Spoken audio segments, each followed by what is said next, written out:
Good morning, good morning, good morning, Tucson, Radio Land, everywhere in the United States. It is Fresh Start with Dr. Holt. And listen, we are excited again for this Saturday. You hear me say it every Saturday morning. Let's get ready for one of the nation's best show. A show that is specifically about dealing with the issues in our justice system. Our show is about justice reform. We talk a little bit about mental health, but we certainly, the big bulk of our conversation is about the struggle of being incarcerated and the struggle of coming out of prison, not having the skills, not having the opportunities because of a felony background. So we really talk about the real issues of being incarcerated, whether you in the county jail or you in state or federal penitentiary or even the juvenile detention center. Being a young person, we know the struggle is real when it comes to being incarcerated. So listen, we're excited that you're joining us again this Saturday morning. We are here every Saturday morning on 106.3 The Groove at 7:30 a.m. And if this is too early and you need a few more hours of sleep on your Saturday, you can go on the other side of 10:30 a.m. The Voice, and catch us at 10:30 in the morning as well on Saturday morning. Listen, this is Dr. Holt, and I'm so happy to be here with you again on this Saturday morning. We have a great show that we're going to be having with you for the next 30 minutes, and we're just looking for everybody to tune in. Tell your neighbor, tell your friend. Fresh Start is on air right now. Listen, it's no secret that we know that in this country, if you are incarcerated with a felony, it's like having a life sentence. You can do 6 years in prison. If you have a felony, you're going to pay the rest of your life because of that felony. You can do 10, 20, 25 years. And after you complete your sentence, and then when you're released back into the general population of society, we know that felony background is going to follow you for the rest of your life. And that's why we have Fresh Start, because we know that in this country, when you have a felony, you are spending the rest of your life because of being in prison. Even though you may have completed your sentence, you still have that felony following you. And we know in this country, when you have a felony, it's hard to get housing. When you have a felony in this country, it is hard to get a good job. Not just a job, but a job with a good wage, with benefits where you can take care of your family.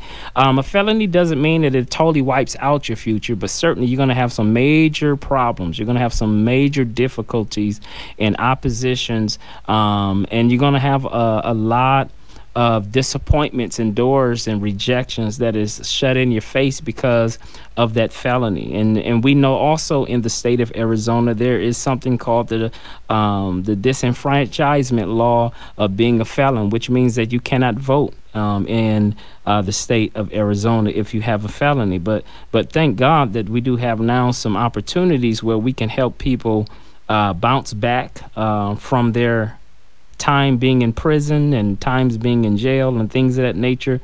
And so we're going to be giving you some information later on in the show. But right now we have a special guest with me. I've been knowing her for a very, very long time in this community and in the city. We've developed a great relationship throughout the years, and we've seen each other grow in different capacities, and I'm excited to have her here. I consider her an ally of the work in social justice, an ally in the work when it comes to justice reform. And today we're going to be talking about, again, bail reform. And so I scratched the surface a few episodes ago just to get this conversation going, but I really don't think we understand how important bail reform is for people in our community, specifically when it comes to poor people in our community and when it comes to people of color in our community. Many of those individuals get the bad end of the stick when it comes to bail issues and sitting in jail for months and months and can't pay a low bail because you don't have the money to get out. And on top of that, we also know bail issues create homelessness. You sit in jail long enough, you're probably going to lose your home and you're going to lose your job, and your family is going to be displaced because of the fact that the breadwinner of the home is sitting in jail and can't get out to work. And so, and those are just some of the issues that we are dealing with bail reform. And bail reform is also connected to your car being towed policies. There's a lot of towing companies, and I'm sure my guest is going to talk into some of that. That's making millions of money because people cars are racking up fees, and by the time you get out of jail of trying to bail out, now you have another issue trying to get your car out. And so, boy, I tell you, it's not helping us if you get arrested and get incarcerated, even in the county jails. And so today we have my good friend Amelia Kramer, who is a longtime former deputy chief for the Pima County Attorney's Office. And a lot of people don't know what the Pima County Attorney's Office is because we call it either a DA in certain places or the prosecutor's office in certain other regions. But it's really it's the prosecutor's office. And so she was the number 2 to Barbara LaWall. And so she's been well experienced in this area, seen many of the issues on both sides of the aisle, now as a civilian, at one point as a prosecutor. So she's very, very qualified to come and talk to us, doing some great work with the local NAACP as well on dealing with the same issue. And so I am so happy to finally have Ms. Kramer to come as a friend, as an ally, and as a guest to the Fresh Start Show. So welcome, Amelia. So how are we doing today? Well, Dr. Holt, it's great to be here, and I'm really happy that you have this show and that you're talking about these important issues for our community because bail reform is critical. The bail system criminalizes poverty, and it disproportionately affects people of color. And at the same time, it also doesn't protect public safety the way we are operating. Money doesn't really work in this system, and we're using money to try to be a surrogate for something else, and it just does not function well. It causes all sorts of problems, both for public safety and, more importantly, as you mentioned, destroying lives, making people worse, increasing recidivism. Yes, awesome. So from a legal perspective, because you are an attorney, even though you're retired from the agency, from your perspective, tell us what is the bailing system, so we can understand why we need to reform it. What are the issues that you've seen in the bail system from a prosecutor side and the unfairness that you've seen? So a lot of people don't know how bail works, but if a person is arrested, let's say somebody shoplifts food from a Circle K and has been trespassing there, and the store manager is very upset, they want this person to leave the store. They'll call 911, have police dispatch out, and that person will be transported potentially to the Pima County Jail. They'll be under arrest, and they'll be cited or charged with crimes, could be misdemeanor crimes of trespassing and shoplifting. And they'll be booked and fingerprinted into the Pima County Jail. Within 24 hours, usually within 12 hours, they'll be taken in front of a judge. And the way this works here in Pima County is there's actually a courtroom inside the jail. The person who's been arrested will appear in front of a judge. There will be a prosecutor there. There will be no defense attorney if they're arrested for these kinds of crimes like shoplifting and trespassing. Only if they're charged with a more serious crime will they even have an attorney representing them. And the judge will spend anywhere from 30 seconds to 3 minutes deciding what the conditions should be for them to be released from that jail while they're waiting for their trial to see if they're guilty or not guilty. And the trial is going to be months away. Their next hearing may be weeks away. And so if they are not able to be released from the jail, then they're going to be spending days, potentially weeks in jail. So the judge will decide, well, is this person a danger to the community? Are they likely to reoffend? Are they likely to fail to appear for the next court hearing? And if for some reason the judge is concerned that they may not show up for their next court hearing, the judge may impose a condition that they have to pay money. They have to pay a bail or a bond. A bond is really where you put down 10%, and a bail bondsman gives you the amount of bail. But the judge may impose bail on that person that they are unable to pay. You know, most people don't have $400 to pay for an emergency in their lives. And so when the judge imposes bail in the amount of $2,499 and the person has to come up with that cash, typically they cannot do it, which means they will be stuck in the jail because the condition of getting out of jail while they wait for trial is to pay that money. And so they're unable to do so. Now, the charges of trespassing and shoplifting food are charges where if this person is found guilty of those 2 misdemeanors, they will almost certainly receive probation as their consequence if they're convicted. But now they're spending time in jail pre-conviction, where they're presumed innocent, where they don't pose a public safety risk. That is not a person who's going to go out and commit physical harm on somebody. Right. The only risk is that they may not show up for their court hearing. And so by imposing bail, what the judge is really doing there is saying you're stuck in jail until your trial. Wow. And so we know for a fact that when you are poor and when you're a member of the community of color, especially African Americans and Latinos, we incarcerate more black and brown people than any country in the world. And we also see, I believe, some of the numbers where, especially African Americans in our county jail, we represent about 4 or 5%, and then we represent about 10 to 12% in the county jail. It's 14 right now, which is really tragic. It's going up. Oh, so it's going up. Okay, so wrong direction. So that even more validate the conversation. And so on that perspective, can you talk a little bit about the disproportionality of African Americans in the county jail system, what we're seeing? Well, I don't have all the specific data right this minute, but the last I heard, which was a couple weeks ago, was, as you said, the population of African Americans in Tucson and in Pima County is around 3.5 to 4%. And if you look at adults, which is typically who would be in the jail, in the adult detention center, it's around 4%. But the population of African Americans in our Pima County jail is right now, last I heard, 14%. Wow. And so that's a disproportionality. Most it's a definitely. disparity. And what we find with Anglo white people is that the percentage in the jail is lower than the percentage in the community. Wow. But for African Americans, for Native Americans, Yes. and for Latinos, it's higher. And it's worst for African Americans and second worst for Native Americans. It's multiple times the percentage of people in the community are Right. represented in the jail. Well, I'll tell you. And the struggle is real. And people want to know, why the people in the community of color have certain impressions in regards to engagement with police and law enforcement agencies. Well, the numbers don't lie. You look at the data. If you're data driven, not just emotionally driven, but data driven, you can't help but notice, like, look, I'm about 4 or 5%. And why is there a double number, as far as incarceration rate, in the county jail? And these individuals are waiting for trial for a lot of them. And they have these amounts of bail that they cannot pay, and it's impacting their lives, it's impacting their financial lives, it's impacting their families. So tell me, from a prosecutor's perspective, a former prosecutor's perspective, on the need for change, because a lot of times we see it from a defense attorney side, right, or a public defender's side. But I think it's interesting to look at it from a prosecutors. It's kind of different to hear prosecutors saying, I think there's something wrong with the system. So I think it'd be interesting for Radioland to hear from a former prosecutor's perspective, what the bad and the ugly that you saw from your lens, and for the need of that change.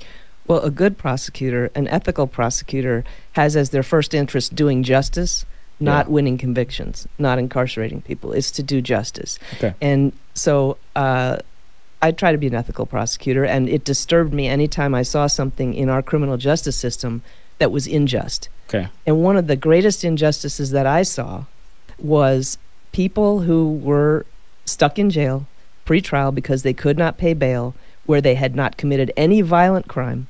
They had not even committed a dangerous crime. They posed no physical safety risk to the community whatsoever.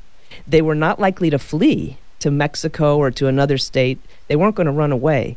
The only reason that there was a risk that they might not show up for their next court hearing and the judge imposed bail is because either, as you indicated, they were working poor.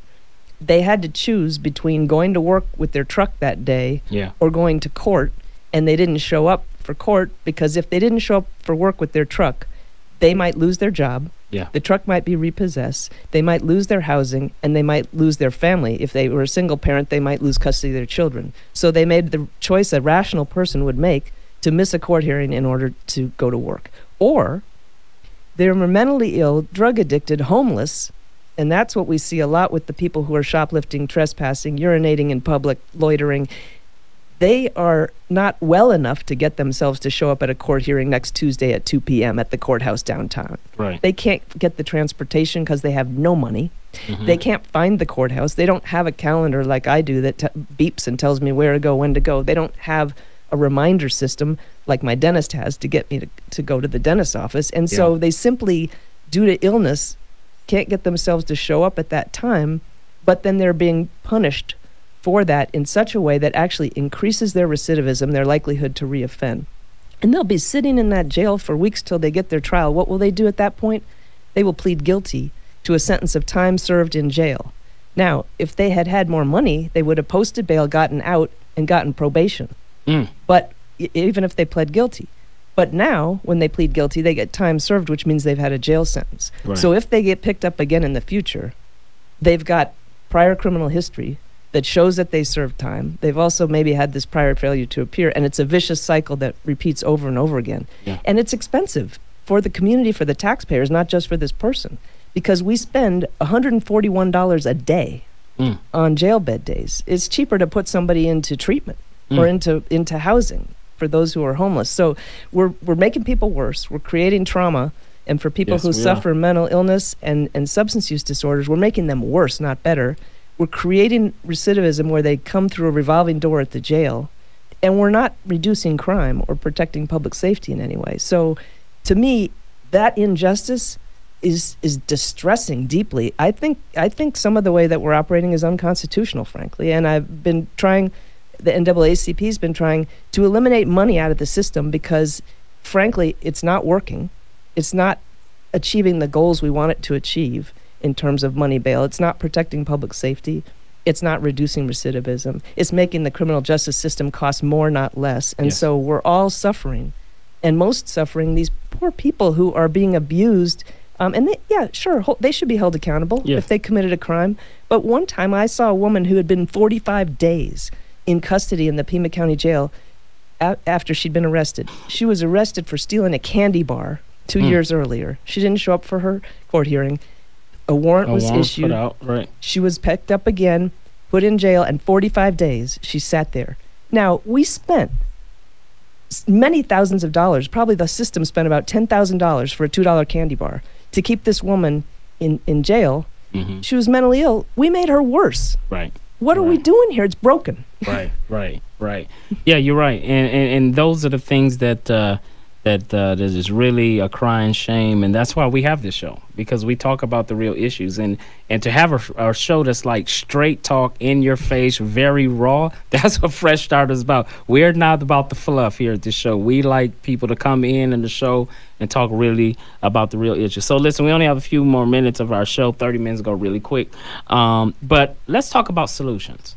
Let's talk about what would the need of reform, and what does reform look like? So from your lens, from being a former prosecutor, working for the attorney's office, seeing the injustices that we've seen, what are some major 3.5 point priority lists that's part of your Christmas list? If Santa Claus came to town and he gave you some gifts on bail reform, what would you take?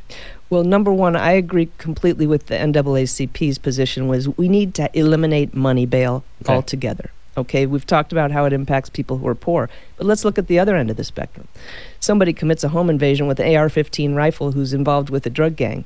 If they're affiliated with a cartel, they pay bail. Yeah. They can pay hundreds of thousands of dollars of bail and get out. So they get to buy their way out. So it's broken on both ends of the spectrum. Money should not be involved in the equation at all. We should have a state constitutional amendment, and the NAACP worked with Representative Alma Hernandez this year, and she introduced such a constitutional amendment. It didn't pass the legislature, but we'll be back next year, because we need to take money out of the equation, and we need to have laws that say if someone poses a public safety risk and they're a danger to the community, when the judge sees that based on evidence presented, then they're held in jail till their trial. But if they don't pose a public safety risk, they should be released subject to other conditions, maybe even electronic monitoring. But they don't need to be in a cage if they're not a public safety risk. So that's solution number one. All right. And everything else is Band-Aids if we can't get to solution number one.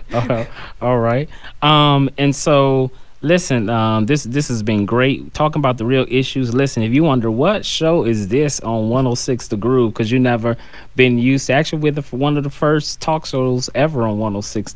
We just usually play music, so this is very powerful. So I know some people say, man, this is a super dope show. They talk about the real issues. You want to know what the show it is? This is the Fresh Start Show with Dr. Holt, where we talk about the issues of justice reform and the struggles of being incarcerated or formerly incarcerated. That's why we're here. That's why we have Ms. Kramer here. She has a long history, long experience on the prosecutor side, and she's telling us the issues from her lens and the robust, comprehensive work of reform she's doing with the NAACP. We just excited to have her as an ally and as an ambassador working on many of those issues. Listen, we have just a few minutes left of the show before I close out.